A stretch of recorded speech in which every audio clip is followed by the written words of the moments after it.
Hey everyone, it's Susie McCrae. Hope you're doing great today. Today is Friday, November 7th. Anyhow, I was thinking about a few things as usual, and I have a story to tell, and maybe you'll find some value in it. It's my story, and I'm going to tell it. So, um, many of you watching this know my mom recently passed away, and my dad had passed away 3 years ago. And it brings up a lot of memories or stories or things they influenced you with in your life, especially that they were around so long. Dad to 95 and mom almost 95. So I was thinking about something, and I've told a few people this story before, but I thought I'd share it with you. So when we moved, when I was in ninth grade, we went from one town to another. So I had to go make new friends, do things in ninth grade. I was in the junior high.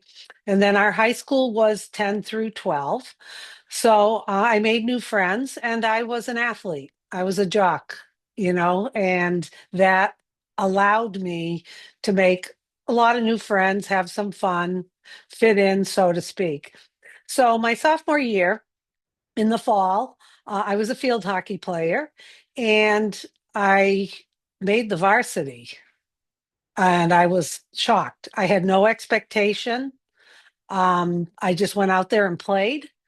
I started most of the games. At the end of the season, patting myself on the back, I got the winning goal for us to go to the tournament as a sophomore.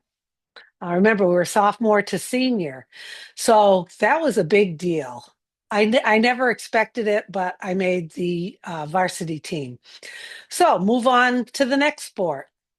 Late fall, we start going to basketball tryouts. I was a pretty good basketball player. I was quick. I had a good shot. I thought I was a good player. So what happened from field hockey to basketball was that let me shut something off here, getting messages. Anyway, from um, field hockey to basketball, something had changed. Okay. Maybe a little sense of entitlement. Hey, Susie made varsity as a sophomore. So I go into the basketball tryouts thinking, okay, a little bit of a sense of entitlement there. Susie's going to make varsity. She did in field hockey. She's a good athlete. She's dedicated. She's committed, all of that. So I go through all the tryouts. And then what they did, and some of you may recall this when you played sports, they put a list up in the bulletin board in the locker room, varsity, junior varsity. So where did I look first? I looked first up at the varsity. My name wasn't there. I looked down. I was on junior varsity and I was crushed. I'm like, they've made a mistake. Something's wrong. What happened? I should be on varsity. So I kind of, put my tail between my legs and I walked home. Yes, back then we walked to and from. It was about a mile home. I got home and I was upset. I felt that I deserved varsity. I felt that they were wrong. The whole way home, my ego was taking over. I was playing victim. How could they do this to me? Didn't they see how good I am? I made varsity in field hockey. Anyway, I walk in, there's mom. She always had a hot meal ready for me after practice or after games. And I came in and she looked at me and she goes, "How did it go?" And my upper lip started quivering, because here's mom. I fell apart. I started crying.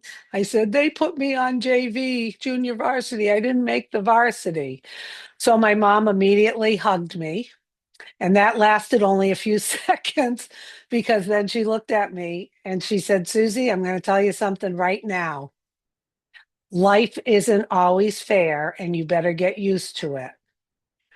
Don't play victim. You know what? You just keep playing. You do your best. You be a teammate to your teammates, and eventually they will see and things will happen for you." So, of course, that was a little tough. Life isn't fair. Get used to it from mom. And the next day, I went, and the two coaches, the varsity and junior varsity coach, pulled me in to talk to me. And they said, Susie, you know what? You are a good player, but you're young. And we thought it would be best to put you on junior varsity so that you could get more experience, you could practice, more, um, more time on the floor. So in the back of my mind, I was still thinking, you've made a mistake. You've made a mistake. Yeah, this does have a happy ending.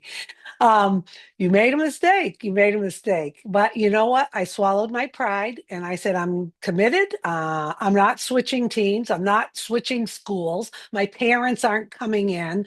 Oh, what have you done to our Susie? None of that. None of that. This was back in like 1977. Those things didn't happen then. I had to advocate for myself.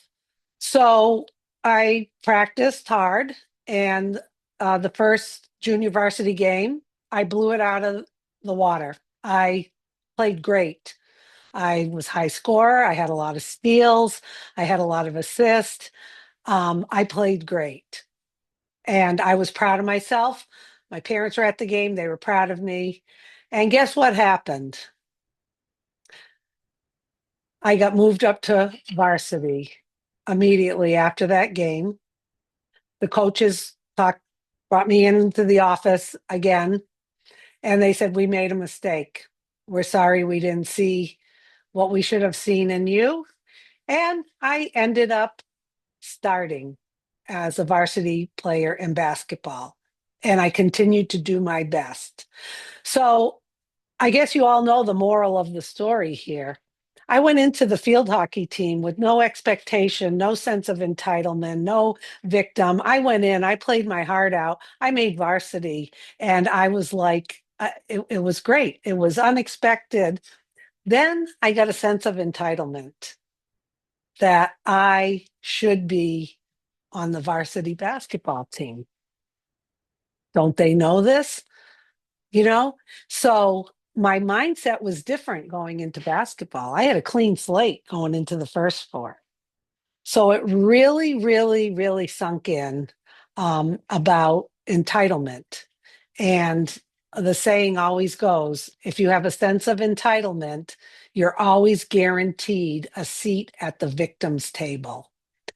But my mom hugging me, consoling me, and then looking me in the eye and saying, life isn't fair all the time, Susie, and get used to it. Don't play victim, was just a dynamic moment in my life that empowered me. Now, I'm not perfect by any stretch of the imagination. We all go through with our ego and maybe some entitlement. Maybe once in a while we want to play victim, or we catch ourselves almost playing victim and pointing fingers, they're wrong. Mine had a happy ending, but I think it was because of my mom that she immediately turned me back to just, be myself. And she adjusted my mindset, and it's been everlasting. So I just wanted to share that with you today. I hope you found that useful, and we'll be talking soon. Have a magnificent day. Mwah.